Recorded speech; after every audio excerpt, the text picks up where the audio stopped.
महात्मा हा शरण्य हवे मोचका द्रोहरहिता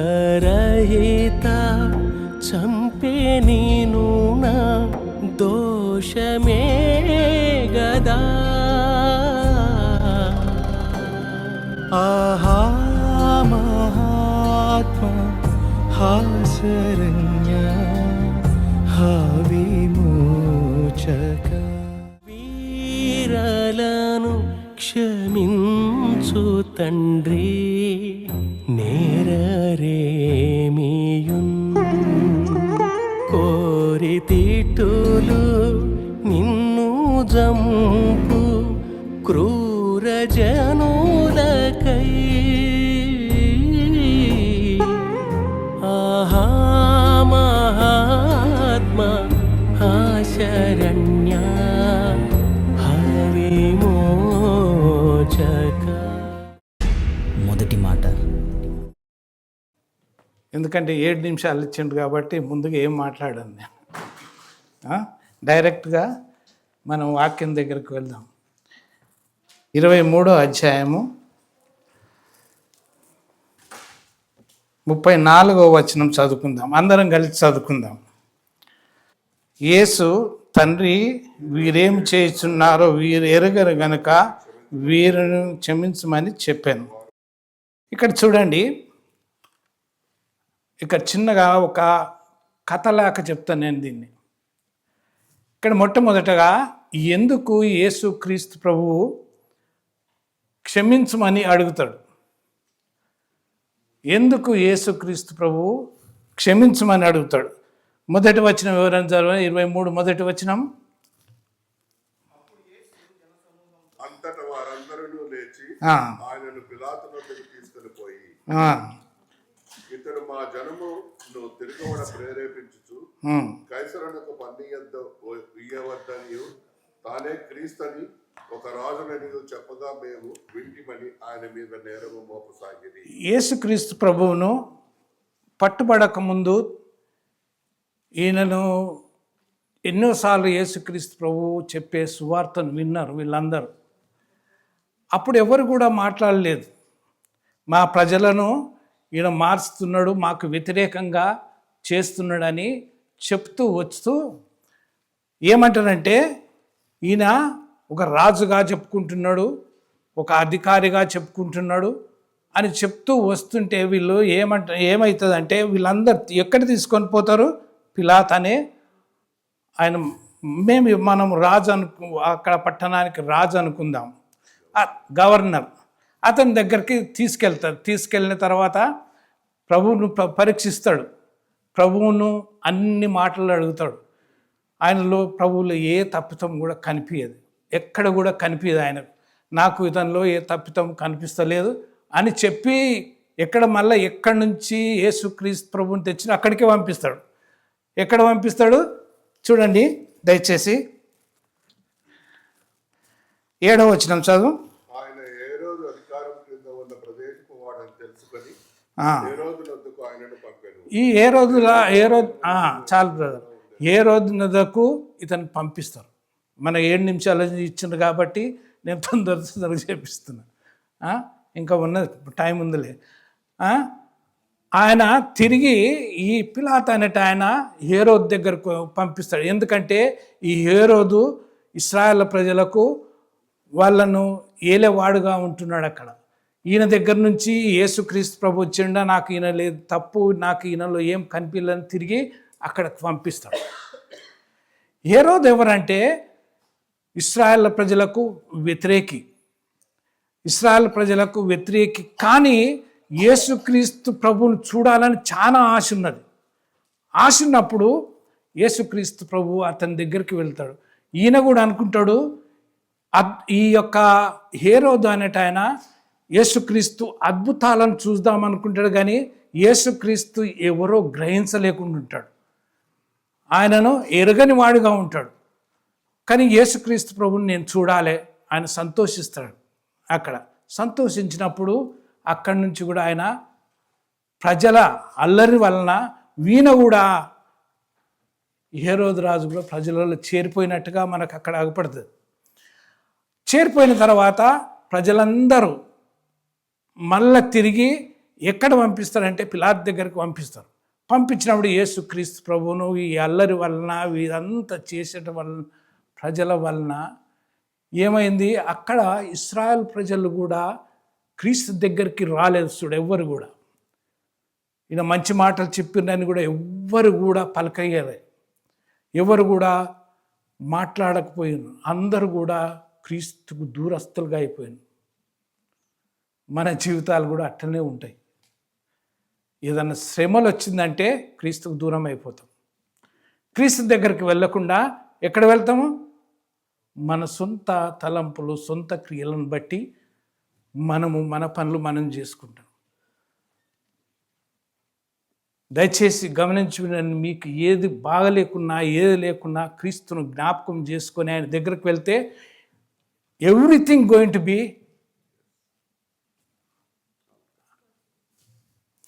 ఏమవుతుంది? ఆల్ రైట్ అంటారు, everything going to be okay. అందుకొరకు మన జీవితంలో ఎప్పటికి కూడా క్రీస్తును అంగీకరించిన మనం ఎప్పటికి కూడా దేవునికి దూరస్తులు కాకుండా ఉండాలి. అందుకొరకే యేసుక్రీస్తు ప్రభు ఏమంటాడంటే, తండ్రి దగ్గరికి పోయి తండ్రిని అడుగుతా, అయితే తండ్రి వీళ్ళు ఏం చేస్తున్నారో వీళ్ళు తెలియకుండా ఉన్నారు, నీకు నాకు అటువంటి క్షమాపణ గుణం ఉండాలి మన జీవితాల్లో. అది లేకుండా ఉంటే మనము దేవుని వెంబడించిన వారం కాదు, దేవునికి దూరస్తులము. అందరూ కూడా దూరంగా లివ్వడ్డారంట క్రీస్తు సిలువ వేసినప్పుడు. అందరూ కూడా ఇశ్రాయేల్ ప్రజలందరూ ఎక్కడున్నారు? క్రీస్తు దగ్గరగా ఉన్నారా? దూరం నిల్చున్నారంట. దూరం నిలిచినప్పుడు ఏమంటున్నాడంటే, ఎంత బాధ పెట్టిందంటే, ఇక్కడి నుంచి అక్కడ, అక్కడి నుంచి ఇక్కడ, అక్కడి నుంచి ఎరుసలేం పట్టం అంతా సిలువ మోపించిండ్రు క్రీస్తును కొట్టుకుంటా. అయినప్పటికీ కూడా సిలువలో ఆయన క్రయధనమై రక్తం కార్చుతున్నాడంట. కార్చేటప్పుడు ఏమంటాడంటే, తండ్రి వీళ్ళు ఏం చేస్తున్నారో వీళ్ళకి తెలియదు, వారిని మనం అంత బాధ, కష్టము, రక్తము కారుతున్న శిలువ మీద ఆయన చనిపోతున్నాడు అనే సమయాల్లో కూడా ఎంత తగ్గించుకొని క్రీస్తు తండ్రిని అడుగుతున్నాడు. చూడు, వీరు తెలియదు, క్షమించు. మన జీవితంలో కూడా ఆ మాట వస్తే ఎంత మంచిగా ఉంటుంది. కనుక మన జీవితంలో ప్రభులాగా జీవించాలని ప్రభు కోరుతున్నాడు. మన సంఘం కూడా అలాగుండి ప్రభువుని మయంపరచాలని అందుకొరకే యేసుక్రీస్తు ప్రభు అంటున్నాడు, తండ్రి వీళ్ళు ఇంత శ్రమ పెట్టినా కానీ కూడా నేను వాళ్ళను క్షమించాలని కోరుతున్నా, క్షమించు అని చెప్తున్నాడు. అలాంటి మనసు మనకు కూడా కలిగి ఉంటే చాలా సంతోషం. నీవు నాతో పరదైసునా నేడియుందువు పావనుండా ఇట్లు పలికి పాపిగా చితివి ఆహా మహాత్మ హాసరణ్య హావిమోచక. సిలువలో పలికిన రెండవ మాట. We all know very well, many of us been celebrating or remembering from our childhood, if you are born in a Christian family. So man broke the relationship with God, and he deserved the judgment what he has broken the relationship with God. When God created this man, he wanted to stay, live, talk to him daily, but he broke that law. And he deserved the punishment or hell. But God said, wait a minute, Father God, let me I will give my son to, in order to this mankind to die, let him send him, instead of the mankind, let me send him my son. So today's most relevant message is, he died for you and me. He died for you and me. He reconciled or restored the broken fellowship on the cross of Calvary, through the cross. And he made the fellowship between earth and heaven. God locked up the secret of universe in the cross. ఆ secret, ఆ మర్మం అనేది ఆ cross, ఆ సిలువలోనే ఉంది. ఆ సిలువ ద్వారా అది బహిర్గతమైంది, మనకందరికి తెలిసింది. For the second word, we read Luke 23 verse 43. Luke 23 verse 43. Luke 23 verse 43. అందుకాయన వానితో, నేడు నీవు నాతో కూడా పరదైసులో ఉందువని నిశ్చయంగా నీతో చెప్పుచున్నాను నేను. And he said to him, truly I say to you, today you will be with me in paradise. So here the stage was set. Two thieves, one this side, other side. Jesus was nailed on the cross in the middle. We all know they both were thieves. They were criminals. They need the judgment. It was good for them to be on the, when I say good, because the judgment was to be on the cross for both of them. But Jesus Christ was not the case to be on that cross. The criminals were looking what's happening there. Jews wanted to crucify Jesus, and the Roman soldiers and Romans, they want to crucify Jesus.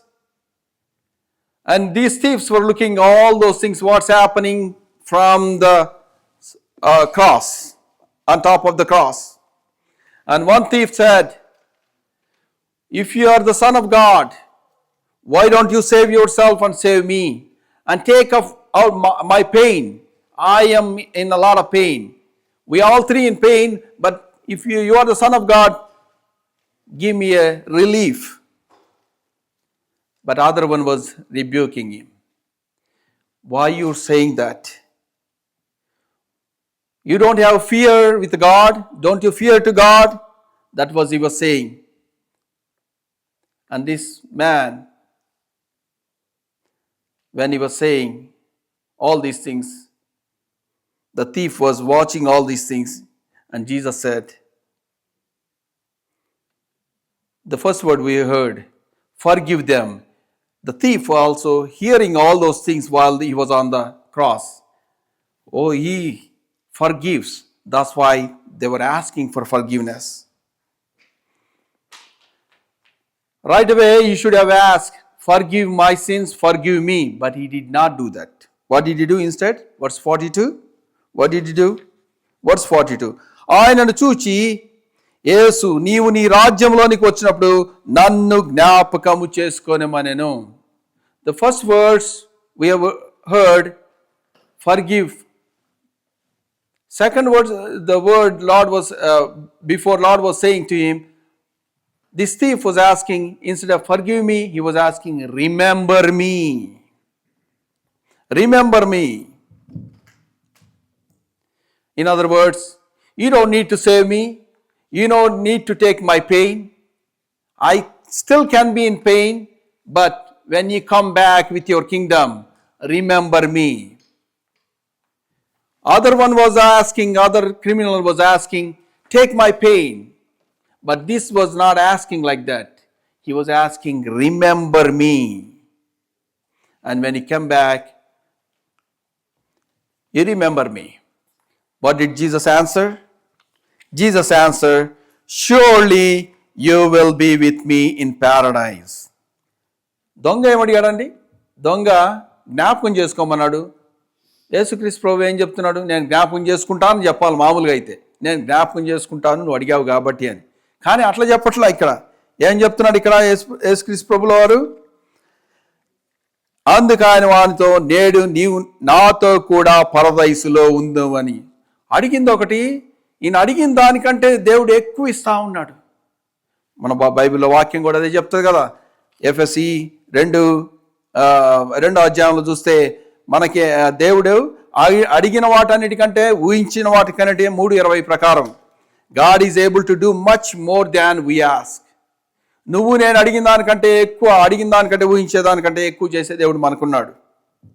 ఈ దొంగ అయితే సిలువ బాధ తప్పించుకోవాలి అనుకున్నాడు ఒక దొంగ అయితే. ఇంకొక దొంగ అయితే జ్ఞాపకం చేసుకోమన్నాడు. అయితే యేసుక్రీస్తు ప్రభువాలు నేను జ్ఞాపకం చేసుకోవడమే కాదు, నువ్వు నాతో కూడా పరదైసులో ఉంటావు. ఈ యొక్క సాయంకాల సమయంలో దొంగ ఏ విధంగా అయితే జ్ఞాపకం చేసుకోమన్నాడు, ఇంకా ఎవరైతే ఆయన ఎరగకుండా ఆయన దేవుడు అని విశ్వాసం ఉంచుకొని ఉన్నారో, ఏ విధంగా అయితే దొంగ చివరి నిమిషాల్లో, ఇంకో కొన్ని నిమిషాల్లో he was ready to go into hell. That was his destiny. ఇంత గజ దొంగ ఇట్లా అడిగినప్పుడు దేవుడు రక్షణతో పాటు ఒక కాంబో ప్యాకేజ్ ఇచ్చాడు. నిశ్చయంగా నాతో పరదైసులో ఉంటావు, రక్షణ అనుగ్రహించాడు. ఈ యొక్క భాగంలో చూసినప్పుడు ఈ యొక్క భాగం ఎట్లుందంటే యెషయా 52:12 చూస్తే ఈ యొక్క ప్రాఫెసీ ఉంది. He was numbered with the transgressors. ఆయన దాన్ని సరైన రీతిలో అనువాదం చేస్తే ఆయన కూడా వేరే వాళ్ళతో కలిసి సిలువ వేయబడ్డాడు. ఎవరైతే పాపులతో కలిసి సిలువ వేయబడ్డాడు. ఇక్కడ ఎవరు పాపులు, ఎవరు క్రిమినల్స్ అంటే ఈ ఇద్దరు దొంగలు. ఆ యొక్క ప్రవచనము ఇక్కడ నెరవేరిందిగా ఉంది. ఇక్కడ ప్యారడైజ్ అనేది మనం ఎక్కువ ధ్యానించం, కానీ ప్యారడైజ్ అంటే Persian word, a walled garden. మనకు తెలుసు ఈ యొక్క రక్షణ అనేది ఉచితమైన gift, free gift, it which is a from God. ఈయన ఎక్కడికి వెళ్ళలేదు, ఏ వాటికన్ సిటీకో లేకపోతే ఏ ఇజ్రాయెల్కో వెళ్ళి రక్షణ పొందలేదు. ఎక్కడున్నాడో ఆ ప్రాంతంలో దేవా నన్ను క్షమించమన్నాడు. దేవుడు ఆయన పరదేశంలో ఉంచాడు. ఇంకా ఎవరైనా ఆయన ఇంకా నమ్మకుండా ఉండి ఉంటే, ఈ విధంగా గుడ్ ఫ్రైడేలు గడిచిపోతూ ఉంటే నీ జీవితంలో ఇంకా మారకుండా ఉంటే, ఈ యొక్క సాయంకాల సమయంలో దేవుడు నీతో మాట్లాడుతుంటే, ఆ యొక్క గజ దొంగకి, అంత పాపాత్ముడైన గజ దొంగకి రక్షణ ఇచ్చాడు. దేవుడు పరదైసులో ఉంటావని ఆయన ప్రామిస్ చేశాడు. ఈ యొక్క మా సాయంకాల సమయంలో అదే దేవుడు, ప్రేమ, కృప, కనికరం గల దేవుడు నీతో మాట్లాడుతున్నట్టయితే, గజ దొంగని కనికరించిన దేవుడు, పాపాలను క్షమించిన దేవుడు. మన దేవుడు ఎట్లాంటి వాడంటే పాపాలను క్షమిస్తాడు కానీ పాపాలని ఎప్పటికీ జ్ఞాపకం చేసుకోడంట. నేను ఎప్పుడు చెప్తాను, ఒక్కటే మన దేవుడు ఏది మర్చిపోతాడు అంటే పాపాలని, మనం చేసిన పాపాలన్నీ మర్చిపోతాడంట. అట్లాంటి దేవుడు మనకుండగా ఇంకా పాపాల్లో ఉండాల్సిన అవసరం లేదు. ఆయన దగ్గరకు వచ్చి మనం రక్షణ కోసము దేవా నా పాపాలు క్షమించమంటే ఆయన పాపాలను క్షమించేవాడుగా ఉన్నాడు. అదేవిధంగా ఒక చిన్న ఉదాహరణ చెప్పి ముగిస్తాను. ఒక దైవ సేవకుడు ఈ విధంగా చెప్పాడు. ఈ యొక్క దొంగ పరలోకానికి వెళ్ళాడంట. పరలోకం మళ్ళా అది డిఫరెంట్ ఇది, కానీ పరలోకానికి వెళ్ళాడు. పరలోకానికి వెళ్ళినప్పుడు అక్కడ ఫస్ట్ ఒక దూత గేట్ దగ్గర కాపలా ఉందంట.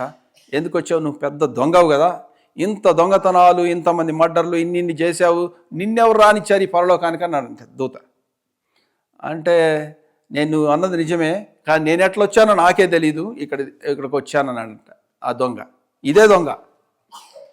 సరే నీ ఈ దూత నీ ఎట్లా వచ్చావు నాకు తెలియదు కాబట్టి నేను నీ లోపలికి పంపించాలో లేదో అని ఇంకొక పెద్ద దూతను పిలిచారంట.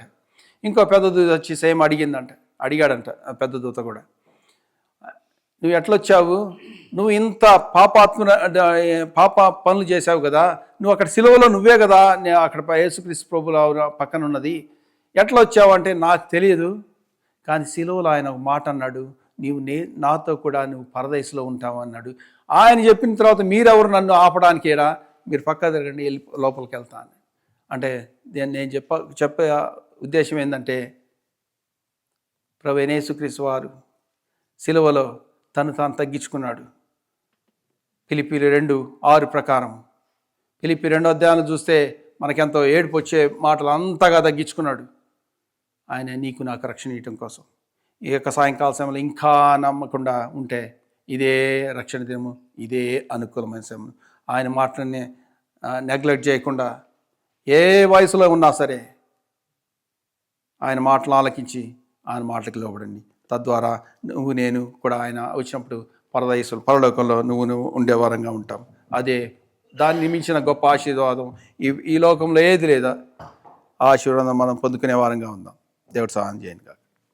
అమ్మాని సుతుడంచు మరి అమ్మతో బలికి క్రమ్మరని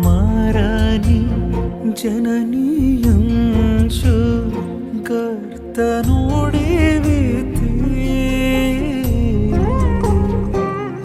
ఆహా మహాత్మా శరణ్య విమోచక. మూడవ మాట. యోహాను సువార్త 19వ అధ్యాయము 25 నుంచి 27 వరకు కలిసి చదువుకుందాము.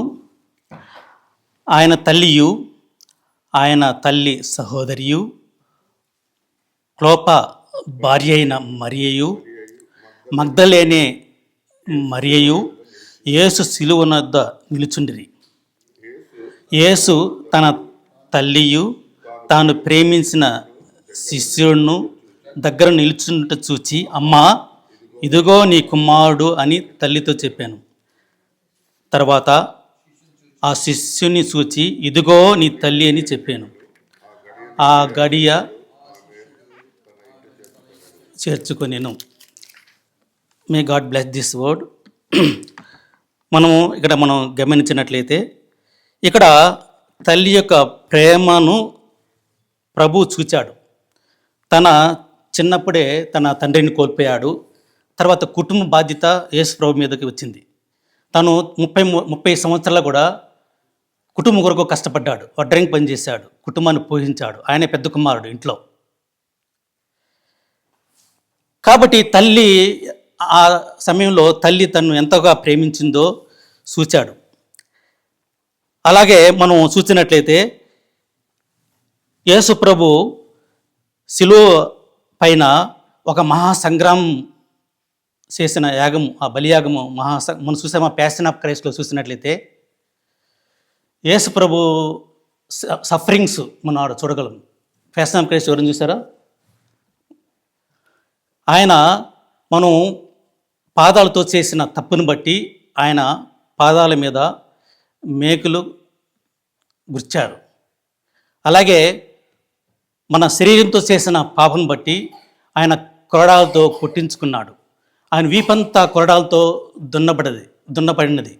ఆయన కొట్టుతూ ఉంటే రక్తము శరీరము చీల్చబడ్డది, వీపంతా కూడా చీల్చబడ్డది. రక్తము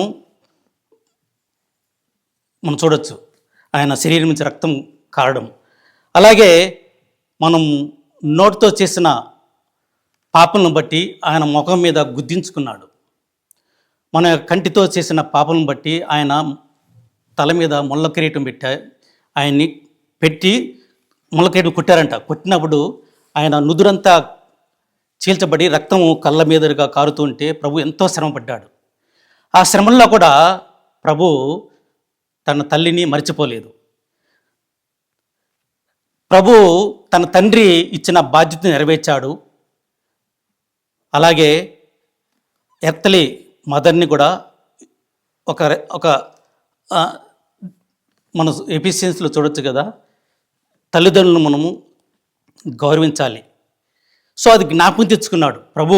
తన తండ్రిని పోయించాడు భూమి మీద ఉన్నప్పుడు. అలాగే సిలువలో కూడా ఆయన అంత అంటే మంచికి చెడుకు మధ్య మహాసంగ్రామం, శాతానికి దేవునికి మధ్య మహాసంగ్రామం చేస్తున్నాడు. ఆ కష్టాల్లో కూడా, అంత సఫరింగ్స్లో కూడా తన తల్లిని జ్ఞాపకం చేసుకున్నాడు. జ్ఞాపకం చేసుకొని యోహాను అంటాడు, ఇదిగో నీ తల్లి, ఇదిగో అంటాడు. అంటే నా నా యొక్క తల్లిని చూసుకో. అలాగే తల్లితో అంటాడు, ఇదిగో నీ కుమారుడు ఇప్పటి నుంచి. అంటే అక్కడ ఒక స్పిరిచువల్ హోమ్ క్రియేట్ చేసినట్టుగా మనం చూస్తాం. ఇక్కడ తల్లి యొక్క ప్రేమను మనం గమనించినట్లయితే ఎప్పుడు కూడా తల్లి తన పిల్లల కోసము అడగకపోయినా చేస్తుంది. మనమైతే అడిగితేనే చేస్తాం. తల్లి హృదయం అటువంటిది కాదు. అమ్మ అడిగిందే అమ్మైనా ముద్ద పెడదంట, అది సామెత. కానీ నిజమైన జీవితంలో మనం చూసినట్లయితే తల్లి ప్రేమ ఎటువంటిదంటే మనం అడగకపోయినా మనకి అన్నీ చేసి పెడతాది. సాక్రిఫిషియల్ లవ్ అనమాట. అది యేసు ప్రభు ఈ భూమి మీద ఉన్నప్పుడు తన తల్లి యొక్క ప్రేమను చూశాడు. కానీ మనం చూసినట్లయితే ఎన్నోసార్లు తన తల్లి దాని దగ్గరకు వస్తుంది. ప్రభు తప్పిపోతాడు చిన్నపిల్లప్పుడు. వాళ్ళు యెరూషలేముకి వచ్చినప్పుడు, పస్కా పండుగ వచ్చి తిరిగి వెళ్తున్నప్పుడు తప్పిపోయినప్పుడు, యేసు ప్రభు తప్పిపోయినప్పుడు వచ్చి తల్లి చెడుతుంది, మేము ఇంతగా ఎదుగుతుంటే నువ్వేం చేస్తున్నావు అని అడిగినప్పుడు, తల్లి అడిగినప్పుడు ప్రభు ఏమంటాడు, అమ్మా నా పని దేవుని కొరకు నేను ఈ లోకానికి వచ్చాను. నేను దేవుని పని చేయడానికి వచ్చాను. పరలోకపు తండ్రి యొక్క ఇచ్చిన రెస్పాన్సిబిలిటీ నేను నెరవేర్చడానికి ఈ లోకానికి వచ్చాను అని చెప్తాడు. అదే ఒక సమయంలో ద్రాక్షారసం అయిపోయినప్పుడు ఆమె వచ్చి అడుగుతుంది యేసుప్రభు దగ్గరికి వచ్చి, నీకు ఇంత విందులో నీకు తెలియదా ద్రాక్షారసం అయిపోయిందని, ఏదో చేయొచ్చు కదా అన్నప్పుడు, అమ్మ నా పని సమయం ఇంకా రాలేదు, నేను దేవుని చిత్తాన్ని అంటే అలాగే ఇంకొకసారి యేసు ప్రభు బోధిస్తూ ఉంటాడు. చాలా జనసమూహం అవుట్ సైడు కిక్కిరేసి, చాలా జనసమూహం బయట ఉంటుంది. మరియా తన తల్లియు తన సహోదరులందరూ కూడా యేసు ప్రభు దగ్గర రావాలని ప్రయత్నం చేస్తూ ఉంటే వాళ్ళు పోయి చెప్తారు, ఈ మార్గాన్ని మీ యొక్క తల్లి సహోదరులు బయట వెయిట్ చేస్తున్నారు, నీకు చింత లేదు అంటే వెళ్ళి వాళ్ళు వెయిట్ చేస్తున్నప్పుడు అప్పుడు ప్రభు అంటాడు, వాళ్ళు అందరితో అంటాడు, అక్కడ ఏమంటాడంటే, ఎవరైతే నా తండ్రి చిత్తానుసారం నా తండ్రి యొక్క పని నెరవేరుస్తారో వారే నా తల్లియు నా సహోదరులు అని అంటాడు. అలాగే ఎవరైతే నా మాటలు విని నా చిత్త ప్రకారం గైకొని వాటిని చేస్తారో వాళ్ళే నా తల్లియు అంటే ఎవరైతే నా ఆత్మానుసారంగా జీవిస్తారో వాళ్ళే నా తల్లియు నా సహోదరు అని అంటాడు. అంటే ఫస్ట్ ప్రయారిటీ ప్రభు అంటాడు, ఫస్ట్ ప్రయారిటీ మనం దేవునికి ఇవ్వాలి, రెండవ ప్రయారిటీ మన కుటుంబంకి ఇవ్వాలి. కుటుంబంలో మనం చాలాసార్లు మన సహోదరుల్లో సిస్టర్స్ కానీ, ఒక సిస్టరు మన కుటుంబంలో నలుగురు ఉంటారు. ఒక తమ్ముడేమో చాలా బీదవాడుగా ఉంటాడు, ఒక బ్రదర్ ఏమో చాలా రిచ్గా ఉంటాడు. ఇప్పుడు ఏం చేయాలి? రిచ్గా ఉన్న బ్రదరు బీదవాడుగా ఉన్న బ్రదర్కి సహాయం చేయాలి. అలాగే ఒక సహోదరి చాలా పూర్గా ఉంటుంది, ఒక సిస్టర్ ఏమో చాలా రిచ్గా ఉంటుంది. ఏం చేయాలి? కుటుంబ బాధ్యత ఏమిటి? రిచ్గా ఉన్న సహోదరి లేని సహోదరికి సహాయం చేయాలి. అదే దేవుని ప్రేమ. నువ్వు దేవుని ప్రేమ నీలో లేకపోతే నువ్వు కుటుంబాన్ని ఏం కడతావు? ఫస్ట్ మనం కుటుంబంలో మన యొక్క ప్రవర్తన, మన ప్రేమ చూపించాలి. చాలాసార్లు మనం కుటుంబం కొరకు మన కుటుంబాన్ని వదిలేస్తాం. నేను బాగుంటే చాలు, నేను నా పిల్లలు బాగుంటే చాలు అంటారు. కానీ మన కుటుంబంలో సిబ్లింగ్స్ ఇంపార్టెన్స్, తల్లిదండ్రులు ఇంపార్టెన్స్. ప్రభు అంటాడా, నువ్వు తల్లిదండ్రులని సన్మానించాలి. ఈ భూమి మీద మనము దీర్ఘాయుష్మంతులు కావాలంటే మన యొక్క తల్లిదండ్రులను మనము సన్మానించాలి, వాళ్ళని గౌరవించాలి. ఒక మదర్స్ డే రోజే కాదు, ఒక గులాబీ పువ్వు ఇచ్చేసి హ్యాపీ మదర్స్ డే చెప్పడం.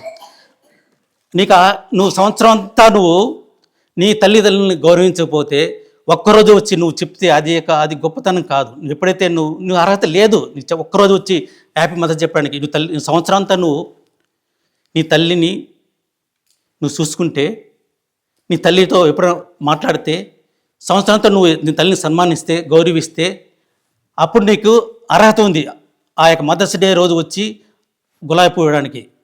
ఒక్క మదర్స్ డే రోజు కాదు, తల్లిని గౌరవించాల్సింది. సంవత్సరం అంతా ప్రతిరోజు మన తల్లిని జ్ఞాపకం తెచ్చుకోవాలి. యేసుప్రభు చేశాడు, తన తల్లిని యోహానుకి అప్పగిస్తాడు. ఈ రోజు నుంచి ఈమె నీ తల్లి, చూసుకో, జాగ్రత్తగా చూసుకో. మనం చూసుకుంటున్నామా? ఒక సిస్టరు పోస్ట్ పెట్టింది దీనిలో సోషల్ మీడియాలో, వాట్సాప్లో. ఏమని పెట్టిందంటే, తల్లిదండ్రులు కూతురు దగ్గర ఉంటే ఈరోజు ఇన్ని వృద్ధాప్య అంటే ఓల్డ్ ఏజ్ హోమ్స్ ఉండేవి కావు. చాలామంది ఈ రోజుల్లో పెళ్ళికి మునుపు తల్లిదండ్రులు బాగా ప్రేమిస్తారు, పెళ్ళి అయిన తర్వాత ఏమో కానీ తల్లిదండ్రులని వృద్ధాప్యలో ఉంచేస్తారు. నేను చాలా వరకు చూస్తున్నాం. ఈ రోజులో తల్లిదండ్రులని చూసుకునేవారు చాలా తక్కువ.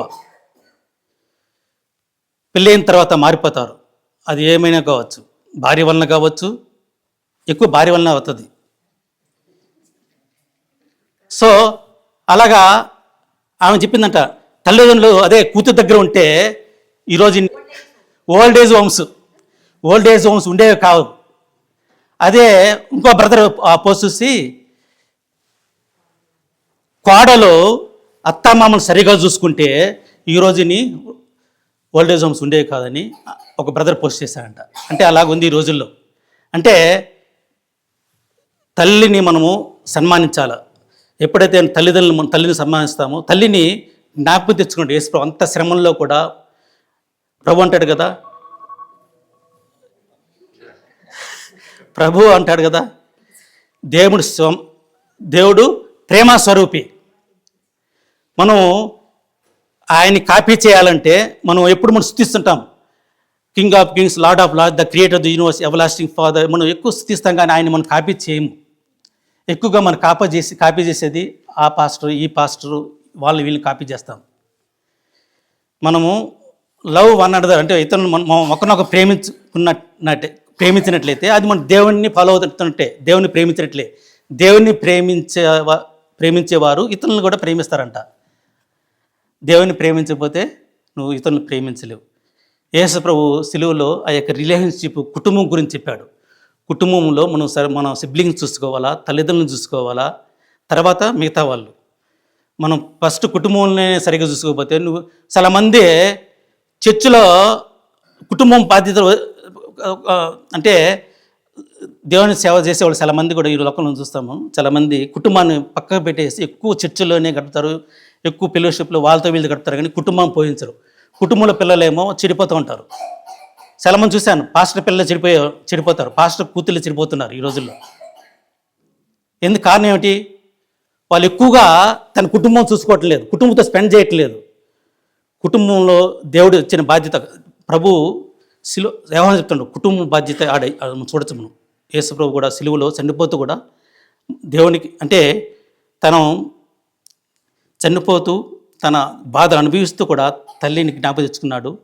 కుటుంబ బాధ్యత తను పోయిన తర్వాత కూడా ఆమె తల్లి అడగలేదు నాకు కుమారును, అంటే తన సహోదరులు అప్పుడు కూడా రక్షింపడలేదు. ఆయన సిలువలో ఉన్నప్పుడు కూడా తర్వాత రక్షింపడ్డారు. సో తన తండ్రిని ఎంతగా ప్రేమించాడో దాన్ని బట్టి మనం చూడొచ్చు. భూమి మీద ఉన్నప్పుడు ఆయన తల్లిని ఎంతగా ప్రేమించాడో మనం చూడొచ్చు. మహమ్మద్ చనిపోయినప్పుడు అందరూ ఏడుస్తున్నారు, సిబ్లింగ్స్, కూతుళ్ళు, అల్లుళ్ళు అందరూ ఏడుస్తున్నారు. సమాధిలో పెట్టేంతవరకు సమాధిలో పూడ్చిన తర్వాత అందరూ వెళ్ళిపోయిన తర్వాత సాయంత్రమే అందరూ తాటి బెల్లం టీకెళ్దామని బయలుదేరారు. అంతవరకు అంతే. మనతో కూడా వచ్చేది మన ఆత్మే, కానీ మన బంధువులు రారు, మనతో కూడా మన సిబ్లింగ్స్ రారు, ఎవరు రారు. మరుసటి రోజే డిన్నర్కి వెళ్ళారు. మరుసటి రోజే చెప్పలేను నేను, అంతగా మా చెల్లెలు అయితే హాస్పిటల్ పోయిన నుంచి ఏడుస్తూనే ఉంది. సమాధిలో పూడ్చి వచ్చిన మరుసటి రోజు అందరూ మానేశారు. ఎవరు ఎన్ని రోజులు ఏడుస్తారు? కొద్ది రోజులు ఏడుస్తారు, మర్చిపోతారు. కానీ వాదాచేది మమ్మల్ని దేవుడే. మనం భర్తను పోగొట్టుకోవచ్చు, భర్త భార్యను పోగొట్టుకోవచ్చు, పిల్లలు తల్లిదండ్రులు పోగొట్టుకోవచ్చు, తల్లిదండ్రులు పిల్లలను పోగొట్టుకోవచ్చు. మనం కంఫర్ట్ చేసేది జీవితాంతము దేవుడే, మన పిల్లలు కాదు, మన కుటుంబం. మన సమాధిలో అసలు బాడీ ఉన్నంత చోపు, ఆమె బాగా బతుకున్న చోపు మా అమ్మ అని పిలిచిన వాళ్ళు ఆమె చనిపోయిన తర్వాత బాడీని ముట్టడానికి ఆమె పెది మీద జల్లు కారుతోంది. అట్లాగే తెగొచ్చారు హాస్పిటల్ నుంచి. ఆ జల్లు కార్చడానికి అది కూడా చూడడానికి కూడా అందరూ దగ్గర రావట్లేదు. అది మన యొక్క జీవితం. కాబట్టి తల్లిని యేసు ప్రభు చెప్పినట్టుగా మనం ప్రేమించాలి, తల్లిదండ్రులను ప్రేమించాలి. తల్లినే కాదు తండ్రిని ప్రేమించాలా. ఎందుకంటే మనం తల్లిదండ్రులను ప్రేమించినట్లయితే మనకు ఈ భూమి మీద దీర్ఘాయుస్మంతులు అవుతామని ప్రభు చెప్పాడు. దేవుడి వాక్యాన్ని ఆశించును గాక. నా దేవ దేవ ఏమి వీడా నాడి దేవనుచు శ్రీదేవ సుత పలికితివి శ్రమ చెప్పసఖ్యమా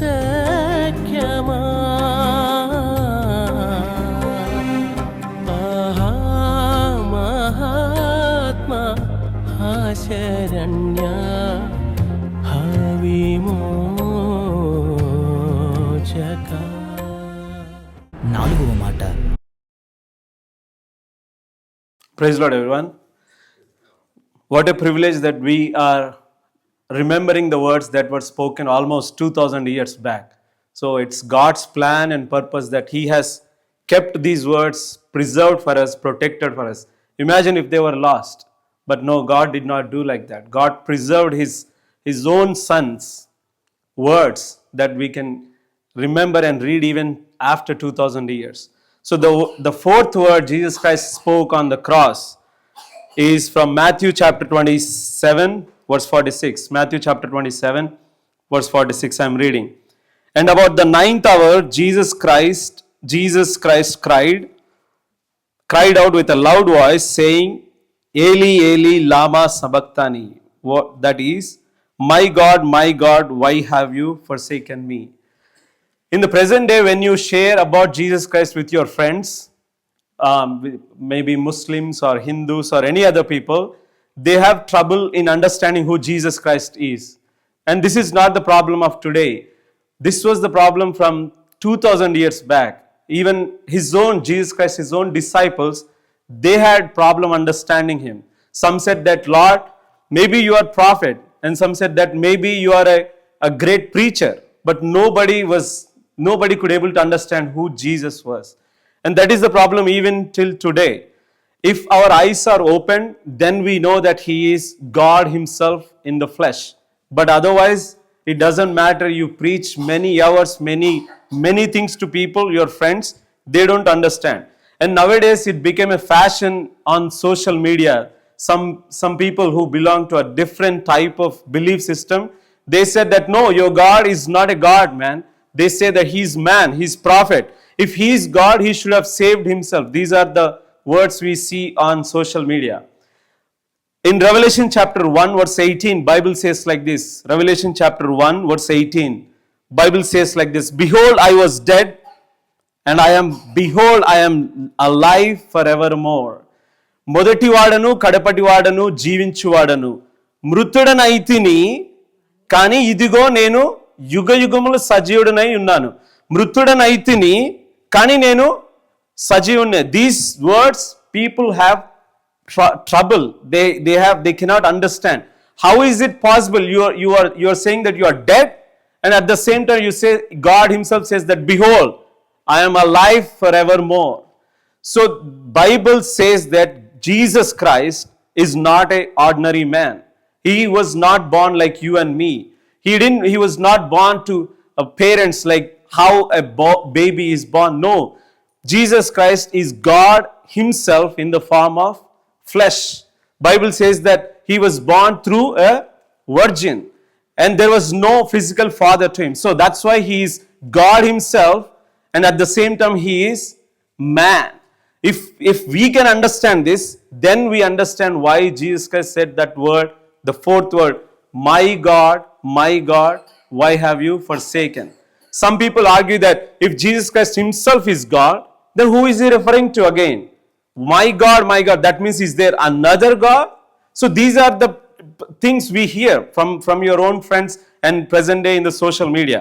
But if we look at the scriptures and the Bible and slow down and figure out who Jesus Christ is, we can easily understand. Bible says Jesus is 100% man and also 100% God. John chapter 4 verses 6 to 7, we can see that Jesus Christ Himself as a man, He was thirsty. As a man, He was thirsty. But in the same chapter again, if you go little further verses, and He says that, come unto me, I will give you living waters. See, He is thirsty at one time, but after few verses he says that, come unto me, I will give you water, and nobody will thirst. Again in Matthew chapter 4, he was hungry. Matthew chapter 4, I am reading verse 2. When he had fasted 40 days and 40 nights, afterward he was hungry. See, the scripture is so plain and clear. It says that after he was fasted for 40 days and 40 nights, it's not super science to understand. Anybody can understand. If you are fasted, you'll feel hungry. But in the same chapter again, Matthew chapter 14 verse 21, we don't have to read. He says that, come unto me and nobody will feel hunger. I will give you food to eat. See, Jesus is man and Jesus is God. That's the God you and I we are worshipping. And what a privilege that we are remembering the words that were spoken almost 2000 years back. What a great plan that we can see and hold the words that were spoken by Son of God, Son of Man. And also John chapter 11 verse 35. John chapter 11 verse 35. Jesus as a man, he wept. Jesus as a man, he wept. But in the same John chapter 11 verses 44 to 43, 44, you know what? The same person who cried, he says that I am the resurrection. I am the one who gives life. He was weeping. You know why he was weeping? Because his own friend died. So as a man, he cried, he felt thirsty, he felt hunger, he cried. But again in the same chapter, when you open the Bible and keep reading, you'll see a different tone, because Jesus Christ was man and also God. John chapter 19 verse 30. John chapter 19 verse 30. John chapter 19 verse 30. When Jesus had received the sour wine, he said, it is finished, and bowing his head, he gave up his spirit. When you read this verse, it feels that he's so weakened, so he powerless, because all these days he started he proclaiming the gospel. He was raising up people, he was healing people, he did all those things, but he himself on the cross, when you read, it says like he bowed down, he feel powerless, he is so weakened. But John chapter 11 verse 25, Jesus said to her, I am the resurrection, I am the life again. So here when we read and try to understand for our own good and for our own spiritual understanding, before we share with our friends, anytime we have to remember all the time that Jesus is 100% God and 100% man. So as a man, yes, he felt the pain, sorrow, and on the cross he cried, my God, why have you forsaken me? As a man, because God cannot die. God can never ever die. But as a man, he was all the sin of the entire humanity was upon him, and that's the reason now he is feeling the pain. Because whenever he prayed to God, he always got the answer. When it is feeding time, he prays to God, he gets the answer. When he was tired and slept on the boat, when he prayed and he commanded, the oceans became calm. So now when he's praying to God, he could able to see that God turned his face away. So now he's praying that, oh Lord, why have you forsaken me? In fact, these are the words that were spoken about Messiah, coming Messiah. These were the words written in Psalms chapter 22 verses 1. Psalms chapter 22 verse 1. These are the exact words that were spoken about the coming Messiah. So when he was proclaiming the words, he was also making sure that all the Jewish people were listening to the words, and he is indirectly saying that he is the Messiah. Psalms chapter 22 verse 1, it says that, my God, why have you forsaken? But if you go back to the end of the Psalms chapter 22, you know what it says? Telugulo chala baaguntadi. The same Psalms 22 in verse 1, నా దేవా నన్ను ఎందుకు ఏల విడిచితివి. But అదే Psalms 22లో చివరికి వస్తే ఏమని ఉంటుందో తెలుసా? భూజనులందరూ వచ్చి ఆయనను ఆరాధిస్తారంట. Is it not true today? The entire humanity understanding the words and everybody will worship because now they understand who Jesus is. బైబిల్లో ఒక మాట ఉంటుంది, 2 Corinthians chapter 5 verse 21. ఈ వర్స్ చదివి we will finish this fourth word. 2 Corinthians chapter 5 verse 21. అది మీకు ఈజీగా అర్థం అవ్వాలంటే ఇది ఒక ఎగ్జాంపుల్ తీసుకుంటాను. ఇది వాటర్ బాటిల్ కదా. Nowadays in if you go to store you can buy Play-Doh. So this is the original water bottle. You go to the store and get a Play-Doh, and using the Play-Doh you can make exact copy of it. But this is not the real one, correct? This is not the real one. This is made from Play-Doh. This is the original one. So when you made it, this is not the real one. You know 2 Corinthians chapter 5 verse 21. చూడండి, తెలుగులో కానీ ఇంగ్లీష్లో కానీ whatever the language, this is enough for you to understand. ఎందుకనగా మనమాయన యందు దేవుని నీతి అగునట్లు పాపం ఎరుగని ఆయనను మన కోసము పాపముగా చేసెను. He is not sin. He doesn't have sin. He did no sin. In him no sin. But as you make a bottle using a Play-Doh, you are making it. That's not the real bottle. You are making it. For he made him who knew no sin. He made him. God made him as a sinful person on the cross. So God cannot accept the sin. No, it is not possible. God is just God. God is righteous God. So he cannot accept the sin. That's why he was hanging on the cross as a sinful man. So because he is sinful man, Father turned away his face. Now Jesus is crying, my God, why have you forsaken me? Because he was made sin for you and for me. Because our sin was put upon him. Papamuga cheyabaddaడు ఆయన. That's the reason we are remembering, and we should be thankful to God. He was made as sinful person, and Jesus cried that, God, why have you forsaken me? దప్పిగోనుచున్నానటంచు చెప్పితివి గదా, ఇప్పగిదిని బాధనుందా నేమి నీకు ఆహా మహాత్మ హాశరణ్య హవిమోచక. ఐదవ మాట, I thirst. My topic is I thirst, fifth verse. So మరి గమనిస్తే మరి పైన ఇప్పుడు దాకా చెప్పబడ్డ వాక్యాలు చూసుకుంటే 3 వేరే వాళ్ళకి సంబంధించినవి, ఇతరులకు సంబంధించినవి. మరి కింద ఇప్పుడు మన బ్రదర్ చెప్పిన దగ్గర నుంచి చూసుకుంటే 4 ఆయనకి సంబంధించినవి అన్నమాట. ఈ 4 వచనాల్లో, ఈ 4 మాటల్లో మరి ఐ థర్స్ట్, మరి దప్పికొని ఉన్నాను. మరి ఇది చూస్తే ఇందాక బ్రదర్ కూడా షేర్ చేసుకున్నట్టు ఆయన 100% మానవుడు అండ్ 100% దేవుడు, రైట్? సో మరి మానవుడిగా ఉన్నప్పుడు ఆయన నీ వలె నా వలె ఎన్ని శ్రమలు అనుభవించాలో, మరి ఒకవేళ నువ్వు ఒక శ్రమ అనుభవిస్తున్నావు, నువ్వు వెళ్తున్నావు అని అంటే ఇది ఎవ్వరూ గోత్రు అవ్వలేదు అనుకోవడానికి లేకుండా ప్రతి ఒక్క శ్రమ ఆయన బాడీని అనుభవించాడు అనమాట. కానీ ఆయన పాపం చేయలేదు. Let's turn our Bibles to Hebrew 4:15 and 16. Hebrew 4th chapter 15th నేను ఒక చిన్నది 15th నేను చదువుతా. For we do not have a high priest who is unable to sympathize with our weaknesses, but one who in every respect has been tempted as we are, yet without sin.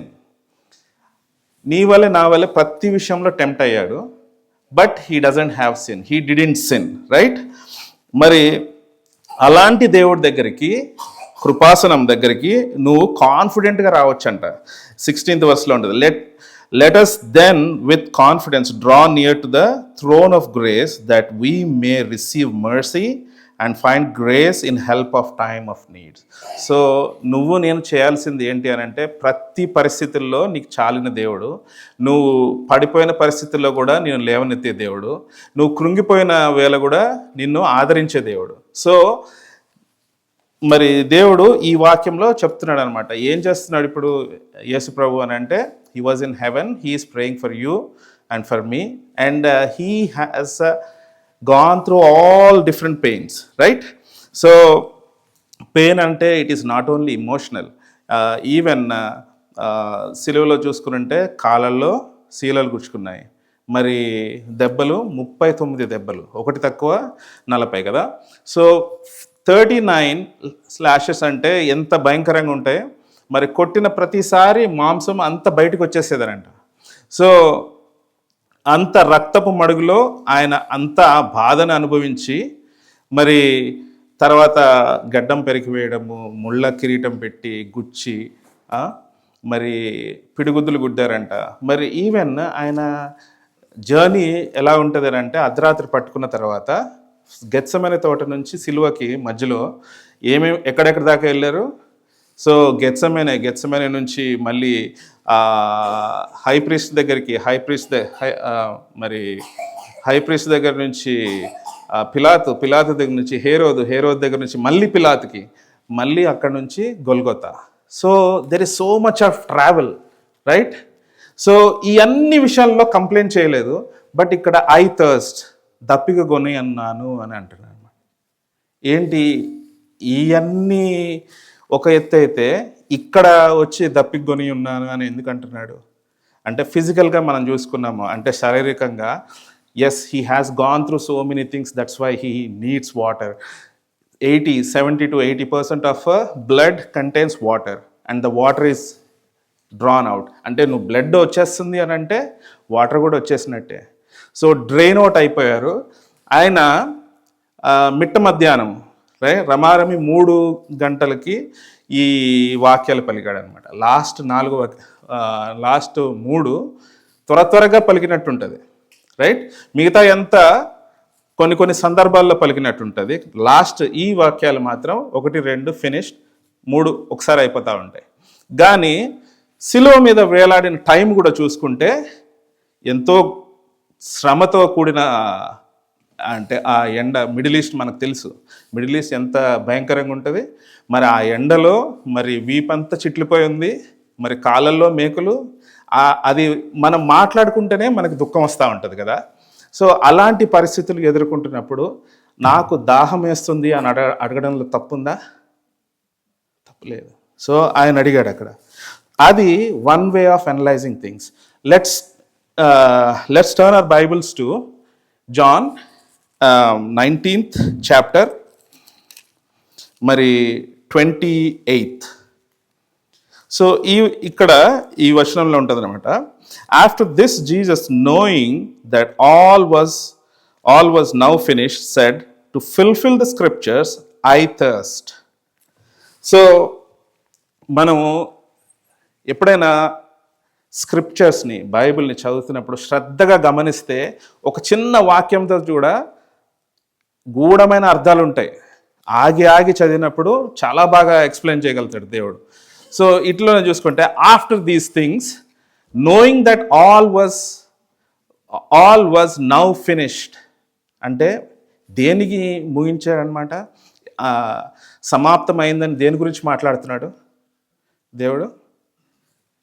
ఏంటి సమాప్తమైంది అని అంటే, ఆయన భూలోకానికి రావడము, మరి ఆయన పరిచర్య, బాప్తిసం తీసుకున్నప్పటి నుంచి ఆయన పరిచర్య ప్రారంభము, మరి అక్కడ నుంచి శిష్యుల్ని ఎన్నుకోవడం కానీ, మళ్ళీ తర్వాత సంఘాన్ని వాళ్ళ ద్వారా కట్టడం కానీ, మరి ఆ సంఘాన్ని కట్టడం ద్వారా అపోస్తులు, మనం అంటాం కదా ఇప్పుడు అపోస్తుల కార్యంలో అపోస్తుల బోధ యందు స్థిరపడ్డా అంటే, మరి ఫస్ట్ దేవుడే, మరి యేసు ప్రభువే వాళ్ళని ఎంచుకొని సంఘంగా కట్టాడు అనమాట.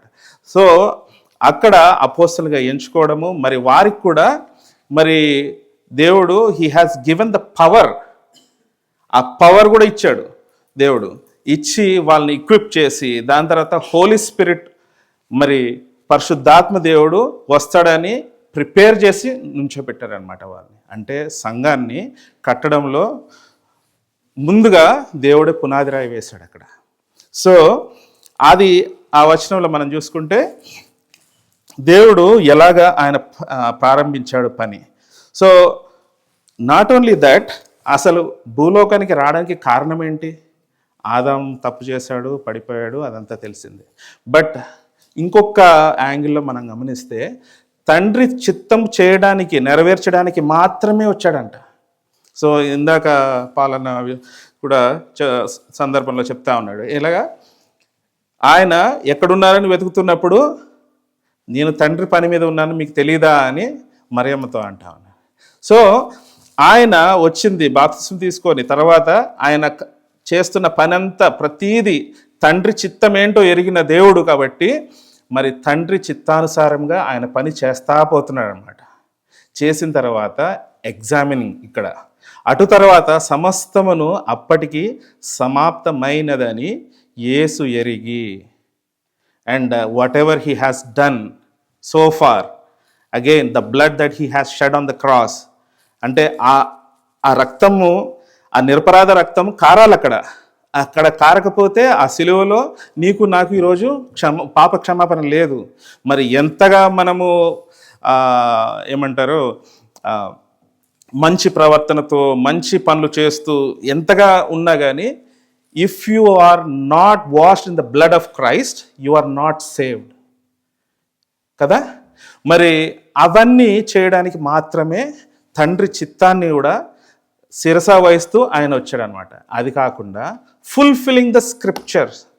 What is the fulfilling of the scripture means అంటే లేఖనాలు ఏ పాత నిబంధనలో ఏదైతే రాయబడి ఉందో చాలా ఎలాగా he has to burn through a virgin Mary. Virgin అని ఉంది, మేరీ అని లేకపోవచ్చు, కాకపోతే అది నెరవేర్చడానికి వచ్చాడు.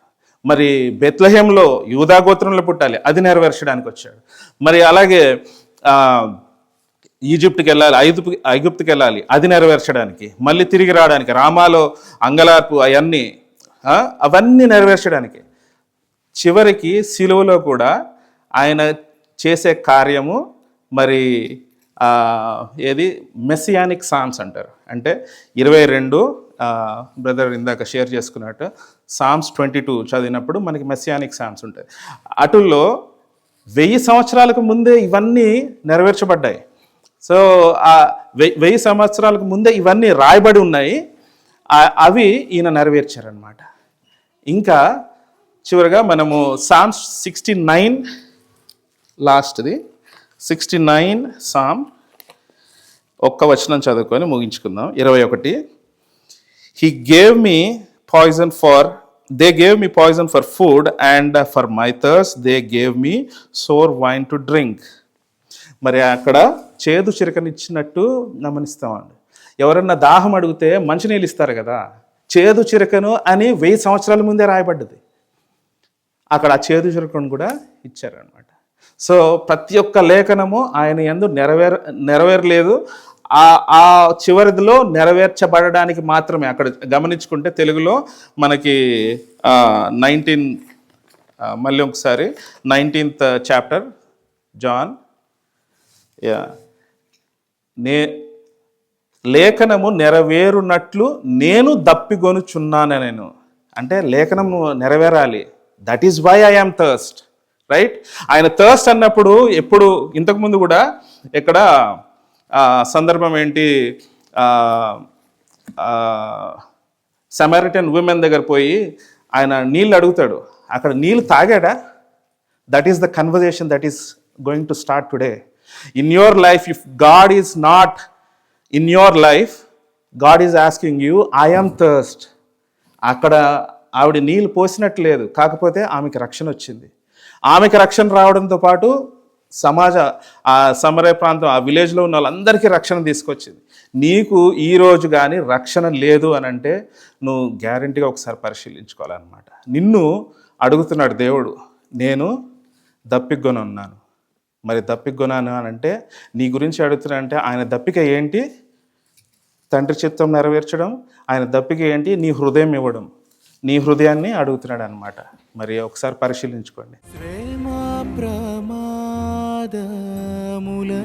గొప్ప శబ్దమేతిహ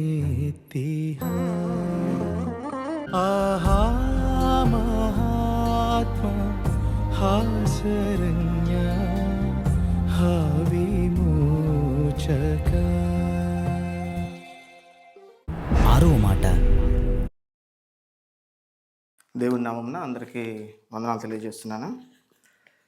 నా యొక్క వర్డ్స్ కూడా brother Arun and brother Ajay cover చేశారు.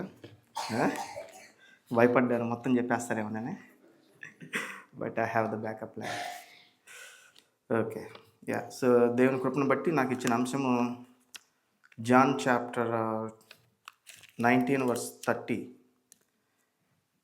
యేసు ఆ చీరక పుచ్చుకొని సమాప్తమైందని చెప్పి తన తల వంచి ఆత్మను అప్పగించెను. సో సమాప్తమైనది, it is finished, it is finished, it is finished. బైబిల్లో దేవుడు 3 సార్లు it is finished, it is finished, it is finished అని మెన్షన్ చేశాడు. ఎప్పుడంటే జెనసిస్ చాప్టర్ 2:1, జెనసిస్ చాప్టర్ 2:1లో దేవుడు సృష్టి అంతా సృజించిన తర్వాత దేవుడు చెప్పిన మాట, ఆ సృష్టి చూసిన తర్వాత అదంతా చాలా సంపూర్తిగా ఉంది, ఆ సృష్టి అంతా పర్ఫెక్ట్గా ఉంది. దేవుడు అది చూసి చాలా సంతోషపడ్డాడు. This is what I want to make it my children to live on this earth అని. సో మీరు చదివండి, thus the heavens and the earth were finished and all the host of them. ఆకాశము భూమియు వాటిలో ఉన్న సమస్త సమూహమును సంపూర్తి చేయబడిను. తర్వాత రెండోసారి ప్రభు అయిన యేసు జాన్ చాప్టర్ 19:30లో అన్నారు, ఎప్పుడైతే యేసుక్రీస్తు సిలువ వేయబడ్డారో, సిలువలో తనకు చేసిన యొక్క మహాబలియాగాన్ని దేవుడు చూసినప్పుడు ఆయన ఇట్ ఈస్ ఫినిష్డ్, చాలా సంపూర్తితోటి ఆయన అంటా ఉన్నాడు, it is finished, it is finished అని. తర్వాత రెవల్యూషన్లో కూడా, రెవల్యూషన్ చాప్టర్ 10:7లో 7వ దూత, Angel of the lord, Angel ఆ యొక్క ఉగ్రత, దేవుని ఉగ్రతను ఆ యొక్క ప్రజల మీద పెట్టినప్పుడు రెవల్యూషన్ 10:7, అక్కడ కూడా ఇట్ ఈస్ ఫినిష్డ్ అని ఒక గొప్ప శబ్దము పరలోకంలో నుండి, ఒక గర్భాలయంలో నుండి ఒక వాయిస్ వచ్చి చెప్తున్నట్టుగా ఉంది, it is finished. It is finished అనేది హీబ్రూ గ్రీక్ వర్డ్లో అయితే that means completely finished, accomplished అని. ఇన్ గ్రీక్ ఇట్స్ మీనింగ్ టెటిలిస్టాయ్ అంటే it's completely finished. Jewish people, what they wrote in the Bible is, it's not just finished, it is completely finished.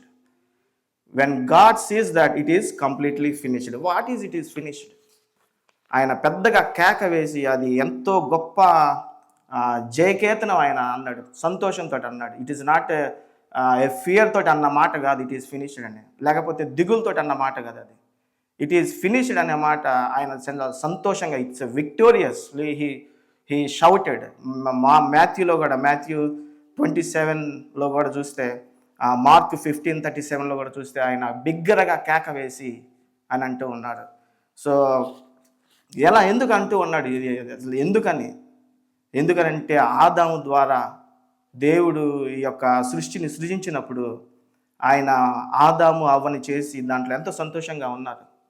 కానీ ఆజ్ఞాతి క్రమం చేసి ఆదాము ద్వారా పాపం మనలోనికి వచ్చి ఉన్నది. అది that's Adam sin is imputed in us. So imputed అనేది వారి ద్వారా మనకి వస్తూనే ఉందన్నమాట. సంవత్సరాలు, జనరేషన్స్ అది ఆరని పాపం అది. సో దేవుడు తండ్రి కుమార పరిశుద్ధాత్మ వారు కలిసి కూడుకొని ఏమన్నారు అప్పుడు జెనసిస్ చాప్టర్ 3లో, వీరు కూడా మన వల్లే అయ్యారు, పాప పుణ్యాలు తెలుసుకున్నారు, పాపం అనేది వారు ఎదిగి ఉన్నారు కాబట్టి వీళ్ళని మనం ఇమ్మీడియట్గా ఈ యొక్క ఏదైనా తోట నుంచి మనం బయటికి పంపించేద్దామని. సో దేవుడు ఆ యొక్క ఆ భారాన్ని చూశాడు, ఆ యొక్క డెత్, పాపం అనేది ఒక మరణం అన్నమాట. ఆ మరణాన్ని దేవుడు చూసి ఆయన ఎంతగానో బాధపడ్డాడు, దీన్ని ఎలా చేయాలి. సో అప్పుడు యేసుక్రీస్తే జాన్ చాప్టర్ 17లో క్లియర్గా ప్రార్థనలో ఉంటుందన్నమాట. ఆయన నేనే నా అంతటి నేనే నా యొక్క ఆత్మను మీ కొరకు అప్పగిస్తూ ఉన్నానని. సో డెత్ గురించి ఒకసారి చూద్దాము. Physical death and spiritual death. Bible death గురించి మాట్లాడినట్టు ఏ గ్రంథము, బైబుల్ తప్ప మరి ఏ గ్రంథము డెత్ గురించి ప్రత్యేకంగా చెప్పబడలేదు. So physical death, Genesis chapter 2:17లో అయితే మంచి చెడ్డల తెలివినిచ్చు వృక్ష ఫలములను తినకూడదు, నీవు వాటిని తినుదినమున నిశ్చయముగా చచ్చదవని నరునికి ఆజ్ఞాపించెను. రోమన్స్ 5:12లో ఇట్లుండగా ఒక మనుషుని ద్వారా పాపము ద్వారా మరణమును లోకంలో ఎలాగూ ప్రవేశించెనో అలాగుననే మనుషులందరూ పాపం చేసినందున మరణము అందరికీ సంప్రాప్తమాయెను. మరణం అందరికీ సంప్రాప్తమైంది. యాడమ్ చేసిన ఒక చిన్న తప్పు కాదు అది భయంకరమైన తప్పు. ఎందుకంటే దేవుడు మన కొరకు ఒక పెద్ద ప్రణాళికను ఉంచిన దేవుడు దాని ప్రణాళిక నుంచి మనల్ని బయట దాంట్లోకి ఇంకా నెట్టాడు అనమాట ఆదాము. సో తర్వాత స్పిరిచువల్ డెత్ యేసుక్రీస్తు ప్రభు కూడా చాలాసార్లు చెప్పాడు, మీరు దేహమును చంపే దాని గురించి మీరు బాధపడద్దు, ఏదైతే దేహమును దానితో పాటు తన యొక్క ఆత్మను చంపిద్దో దాని గురించి మీరు జాగ్రత్తగా చూసుకోండి అని యేసుక్రీస్తు చాలాసార్లు చెప్పాడు. ఎందుకంటే ఆయన క్రియేటర్ కాబట్టి, ఆయన నరకాన్ని, ఆయన పరలోకాన్ని, తర్వాత ఈ భూమి యావత్తును, ఈ జగదుత్పత్తిని అంతటిని ఆయన దగ్గరుండి చేశాడు కాబట్టి యేసుక్రీస్తు వారికి తెలుసు అది ఆ యొక్క spiritual death what it causes అని. తర్వాత మనం 1 Peter 2:22 ఒకసారి చూద్దాం. 1 Peter 2:22. ఆయన పాపము చేయలేదు, ఆయన నోటను ఏ కపటమును కనబడలేదు, ఆయన దూషింపబడి బదులు దూషింపలేదు, ఆయన శ్రమ పెట్టబడి బెదిరింపక న్యాయముగా తీర్పు తీర్చు దేవునికి తను అప్పగించుకొనెను. మనము పాపం విషయమై చనిపోయి నీతి విషయమై జీవించినట్లు ఆయన తన శరీరమందు మన పాపములను మ్రాను మీద మ్రోసుకొనెను. ఆయన పొందిన గాయముల చేత మీరు స్వస్థత నొందిరి. మీరు గొర్రెల వలె దారి తప్పిపోతిరి కానీ ఇప్పుడు మీ ఆత్మల కాపరి అధ్యక్షునైన ఆయన వైపు నాకు మళ్ళీ ఉన్నారు. యేసుక్రీస్తు ప్రభువు వారు ఆయన ఏ పాపము లేదని చెప్తూ ఉన్నారు ఇక్కడ. తర్వాత ఐజయా కూడా 53:11లో ఆయన తన అనుభవ జ్ఞానంతో మనల్ని కాపాడుతూ ఉన్నాడు. తన అనుభవ జ్ఞానము, యేసుక్రీస్తు తన అనుభవ జ్ఞానము, నీతిమంతుడైన నా సేవకుడు జనుల దోషములను భరించి తనకున్న అనుభవ జ్ఞానము చేత అనేకులను నిర్దోషులుగా చేయను. తనకున్న అనుభవ జ్ఞానము, యేసుక్రీస్తు 2000 సంవత్సరాల క్రితమే కదా వచ్చింది, అంతకుముందు లేడు కదా అని చాలామంది మాట్లాడుతూ ఉంటారు. కానీ తనకున్న అనుభవ జ్ఞానము ఏంది? యేసుక్రీస్తు సృష్టి ముందే ఉన్నారు, తండ్రి కుమార పరిశుద్ధాత్మగా త్రియేక దేవునిగా. తర్వాత అనేక సార్లు నోవాహు కనబడ్డారు, తర్వాత ఏంజల్ ఆఫ్ ద లార్డ్గా హాగర్కి కనపడ్డారు, తర్వాత గిదియోనికి కనపడ్డారు, తర్వాత మోషకు బర్నింగ్ బుష్లో కనపడ్డారు. యేసుక్రీస్తు ఆయన తన యొక్క అనుభవ జ్ఞానమును తను ఇశ్రాయేలీయుల్ని ఆ యొక్క ఐగుప్తు దేశం నుంచి కనానికి తీసుకొని రావడానికి ఆయన ఎంతో కష్టపడ్డాడు. మేఘ స్తంభములో ఆయన దాంతోపాటు ఉన్నారు. తర్వాత జాషువా తోటి కూడా కత్తి దూసి ఖడ్గముగా ఒక ఏంజల్ ఆఫ్ ద లార్డ్గా నుంచొని ఉన్నాడు. సో యేసుక్రీస్తు తన యొక్క అనుభవ జ్ఞానము తోటి మనల్ని అందరినీ రక్షిస్తూ ఉన్నారు. సో అందుకని ఆయన తప్ప ఇంకా ఎవరు ఈ పని చేయలేరు. ఎందుకంటే తండ్రి యొక్క బాధ ఎప్పుడైతే ఆదాము తన యొక్క పాపంలోకి పడిపోయాడో అప్పుడు యేసుక్రీస్తు దగ్గరుండి అరే వీళ్ళు కూడా మనలాగా అయిపోయారు కదా, వీళ్ళని ఎలా రక్షించాలని తన యొక్క సొంత రక్తమే, ఆయన స్వరక్తం ఇచ్చి మనల్ని సంపాదించుకున్నాడు అనమాట. సో ఏంజల్ ఆఫ్ ద లార్డ్గా యేసుక్రీస్తు మనతోటి మన కొరకు ఆయన దగ్గరుండి ఆయనే మన యొక్క పాపముల కొరకు కలవరి శిలువలో చనిపోయాడు. It is finished. That's victoriously he shouting in Matthew and Mark and జాన్లో క్లియర్గా రాసి ఉందన్నమాట. ఆయన పాపంతోనే మనకి ఇది విమోచన కలుగుతుంది అని. తర్వాత జకర్యా గ్రంథంలో కూడా రాయబడింది కదా, జకర్యా 3వ అధ్యాయంలో యెహోవా దూతగా ఆయన జాషువా యొక్క పాపములను తీసివేసి ఒక గొప్ప ప్రశస్తమైన వస్త్రాన్ని ఆయనకిచ్చి సాతాను కూడా అక్యూజ్ చేస్తూ ఉంటే, ఇతను నిర్దోషి అని అక్యూజ్ చేస్తూ ఉంటే యేసుక్రీస్తు అడ్వకేట్గా మనతోటి ఉండి మనల్ని నడిపిస్తూ ఉన్నారనమాట. ఇంకా జాన్ 17:11లో యేసుక్రీస్తు ప్రార్థన చేస్తూ ఉన్నారు మన కొరకు. సార్ చూడండి, జాన్ 17:11.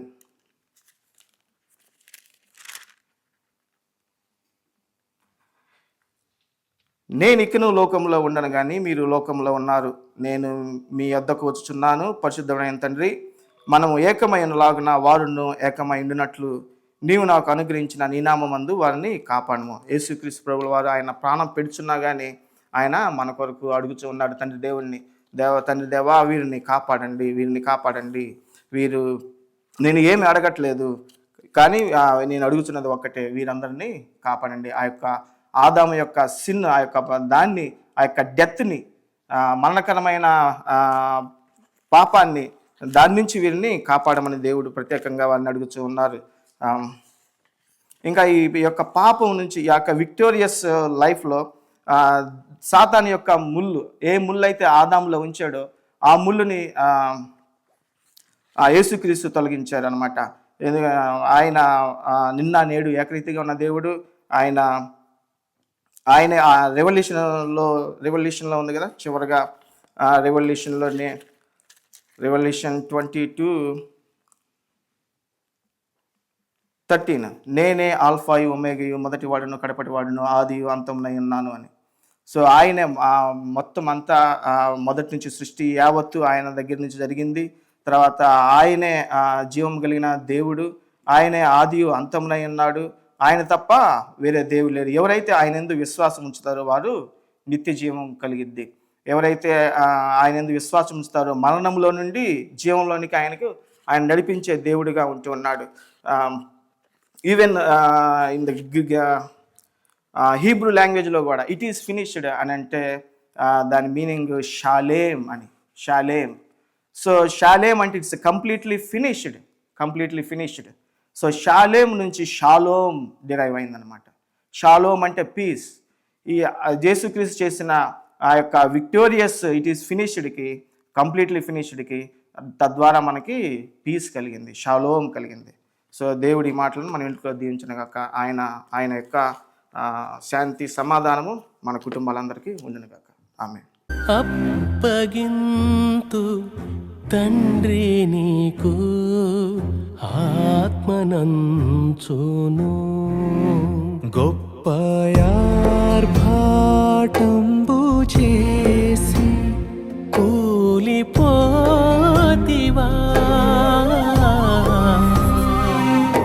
ఆహా మహాత్మా శరణ్య విమోచక. 7వ మాట, I hope I am the luckiest person because there is no pressure from the outside. So I am the last one. So the last word, the last person who is going to share the word, we can say it an unending time. So I can finish it either 10 minutes or 20 minutes or 30 minutes. Do you agree with everyone? So I'm not going to do that. I put my time also, as usual, everybody's time that I will follow. I have been my own alarm. So we have heard the last words spoken by Jesus on the cross. So now it is the 7th word. The 7th word recorded by Dr. Luke in Luke 23:46. Can you please quickly put the references? ఈ లూకా 23:46లో అప్పుడు యేసు గొప్ప శబ్దంతో కేకవేసి, తండ్రి నీ చేతికి నా ఆత్మను అప్పగించుకొనుచున్నాను అనెను. ఆయన ఇలాగు చెప్పి ప్రాణము విడిచెను. This is the word, the last word Jesus was spoken. ఇక్కడ ఈ యొక్క వర్డ్ని just quickly you can split into 3 parts and we can close this one. ఈ యొక్క వాక్యాన్ని మనం చూసినట్టయితే ఈ యొక్క వాక్యంలో గొప్ప శబ్దముతో కేక వేసి, ఎందుకు గొప్ప శబ్దంతో కేక వేసి అనేటువంటిది ఒక పార్ట్. తర్వాత సెకండ్ పార్ట్ తండ్రి, ఎందుకు తండ్రికి ఆయన ఆత్మను అప్పగించాలి. And the third thing that we can see it, what is the spirit. So 3 parts కింద మనము ఈ యొక్క వర్డ్ని just we can look into the 7th word. ఈ యొక్క సేమ్ వర్డ్ని then Luke also in Matthew it was recorded in 27:40. మత్తాయి రాసినటువంటి సువార్త 27:50లో చూసినట్లయితే 50 నాట్ 40. యేసు మరలా బిగ్గరగా కేక వేసి ప్రాణము విడిచెను. But it was not recorded what are the previous things. So the previous things, all the words that Jesus has spoken. So it was recorded in Matthew, Yesu marala biggaraga keka vesi pranam vidichinu.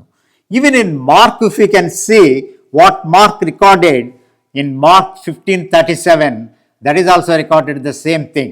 Mark 15:37 antata యేసు గొప్ప కేక వేసి ప్రారంభించను. These are the 3 Gospels that the word of the 7th word has recorded. అయితే ఇక్కడ మనము చూసినట్లు గొప్ప శబ్దముతో ఎందుకు కేక వేయాలి? What is the meaning of that sound? So అసలు శబ్దం ఎందుకు చేస్తాం? So all of a sudden so శబ్దం చేయడానికి 2 reasons ఉంటాయి అన్నమాట. Either you will be overwhelmed. So suppose మనకు చాలా ఒక మంచి సంతోషమైనటువంటి విషయం జరిగితే మనము so we will happy and we will make a noise. Or అదే మనకు దుఃఖంగా ఉంటే శబ్దం చేయమన్నమాట. ఆర్ లేకపోతే ఇంకొక రకమైన శబ్దం కూడా చేస్తాం. ఇక్కడ అందరూ కూర్చున్నారు, ఎవరో ఒకరి మీద వచ్చి ఒక పాము స్నేక్ వచ్చి సడన్గా పడింది. So they will make a noise. So ఇక్కడ what kind of a sound that Jesus has told, ఎందుకు శబ్దము చేసి కేక వేసను అనేటువంటి దానికి విషయం అని కానీ మనం పరిశీలించినట్లయితే it is an exclamation that the mission of Jesus in this earth has been completed. That is the main thing. ఈ యొక్క శబ్దానికి ఉన్నటువంటి మన యొక్క అర్థాన్ని ఎలా తీసుకోవాలంటే it is an exclamation that the ministry or the mission has been completed. That is the one that so ఆయన శబ్దంతో కేక వేసి చేసి చూసినట్లు చెప్తామన్నమాట. అయితే ఈ same kind of word 4th word కానీ చూసినట్లయితే సో ఇన్ మాథ్యూ 27:46 నా దేవా నన్నెందుకు నువ్వు చేయవెడిచిది. But during the time when he spoke this words there was no sound. అంత గొప్ప శబ్దంతో చేయలేదు. But he knows that the death is he is going to separate it. So ఇక్కడ తర్వాత ద నెక్స్ట్ పార్ట్ ఏం చేయాలంటే మనము ఇక్కడ ఆత్మను చూడాలన్నమాట. What is the spirit? This spirit has comes from the God. So let us see in Genesis, if you can see Genesis 2:7లో చూసినట్లయితే దేవుడైన యెహోవా నేల మంటితో నరును నిర్మించి వాని నాసికారంధ్రములలో జీవవాయుని ఊదగా నరుడు జీవాత్మైన. సో ఈ యొక్క the spirit is coming from the God the Jehovah and it has to go to him. So we are passing through in this ఈ యొక్క లోకంలో మనము ప్రయాణించేది we are only pilgrims. How the spirit has come to us and it has to go back. It is in the same process that the spirit, even Jesus also, he has to hand over the spirit to the God. ఆత్మను అప్పగించుకోవడం. అయితే ఇక్కడ చేసుకున్నటువంటి why తండ్రి. So నెంబర్స్లో కానీ చూసినట్టయితే numbers 27:15 సంఖ్యాకాండము. అప్పుడు మోషే యెహోవాతో ఇట్లా నేను యెహోవా సమస్త మానవుల ఆత్మలకు దేవ. యెహోవా సమస్త మానవుల ఆత్మలకు దేవ. So all the spirit that's belong to him. It is known. It's all belongs to him. So he has given and it has go back to him. Even in Malachi, if you can see 2:10 చూస్తే మలాకి 2:10 మనకందరికీ తండ్రి ఒక్కడే కదా, ఒక్క దేవుడే మనలను సృష్టింపలేదా, ఇలాగుండగా మనకందరికీ తండ్రి ఒక్కడే కదా. So the father is the one. అయితే ఇక్కడ అర్థం చేసుకోవాల్సింది చివరిగా ఏంటిదంటే, in my closing, Jesus hand overing he spirit to the God Jehovah.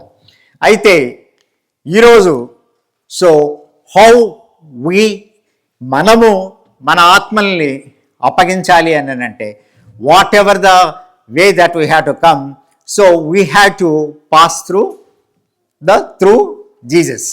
When the time Jesus has యేసు తన ఆత్మను తండ్రికి అప్పగించినప్పుడు there was no mediator, but now we have a mediator.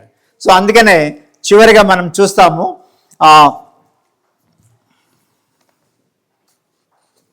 John 14:6.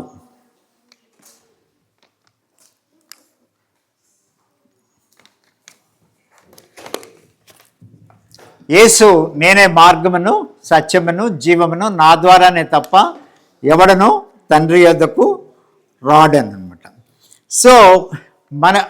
So we have the mediator that's God అనమాట. ఆయన ద్వారానే మార్గము సత్యమును జీవనం అనమాట. ఇదే వాక్యాన్ని మనము if you will correct it, మనము చూడొచ్చు చివరి, this is the last verse, please excuse me, Acts 7:59.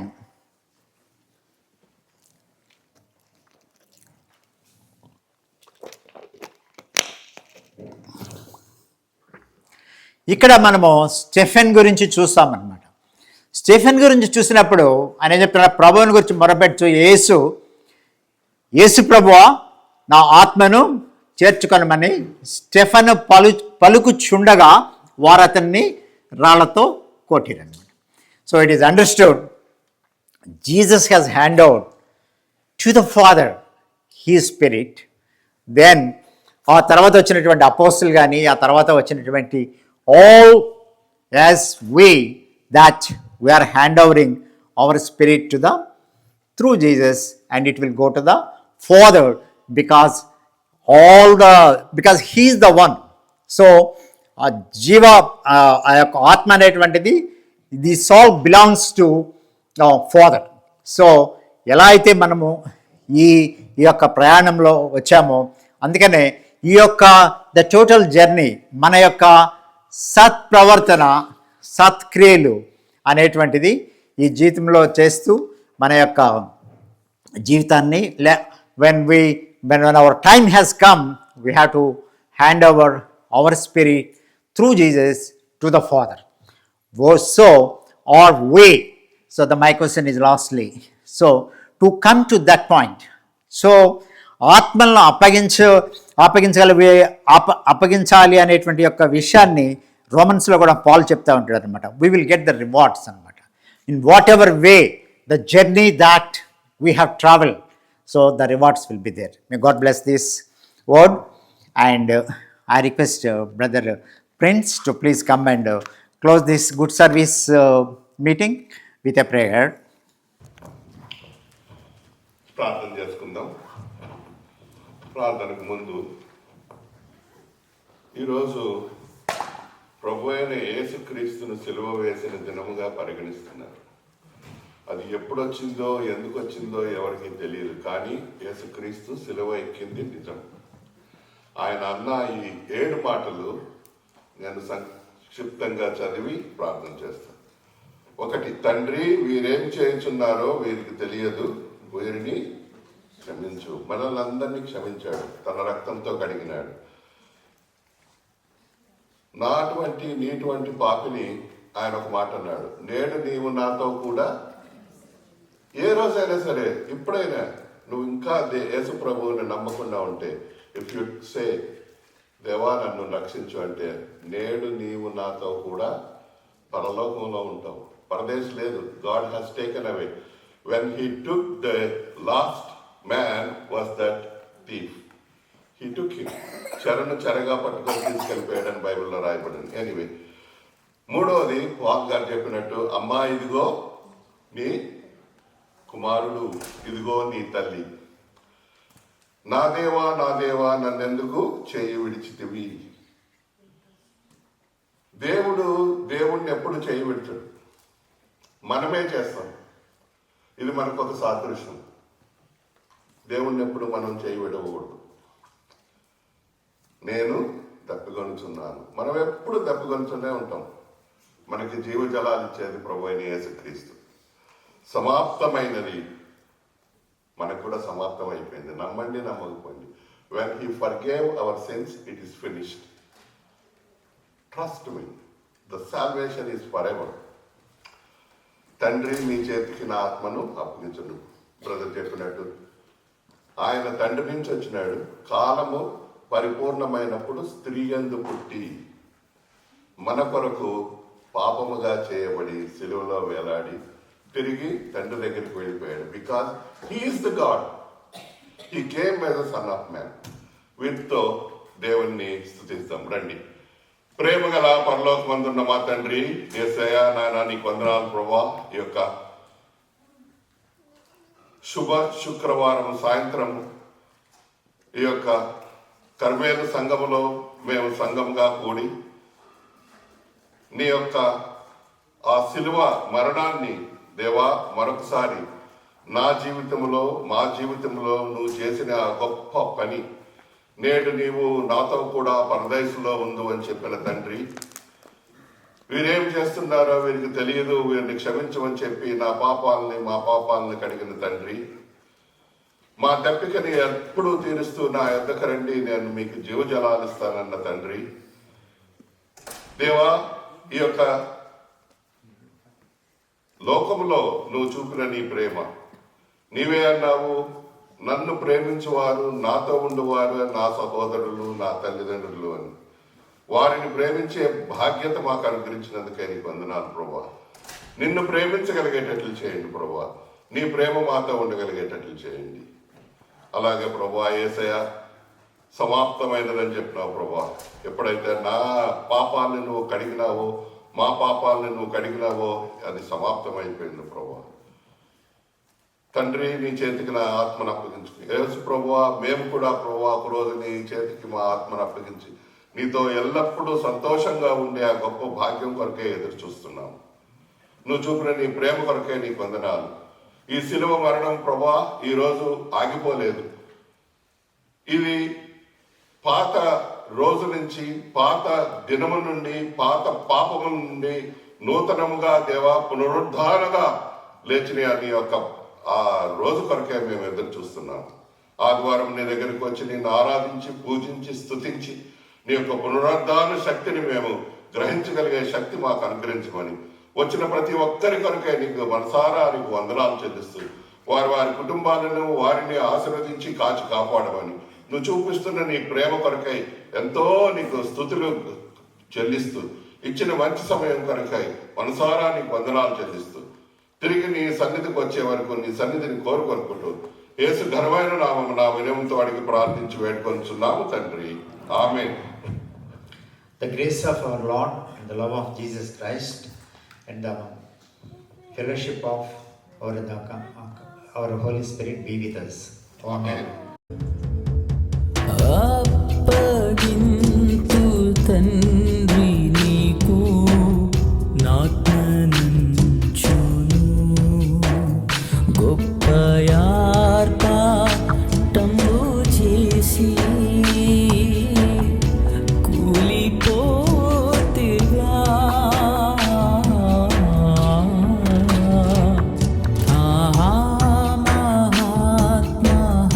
మహాత్మహాశరణ్య ఆవిమోచక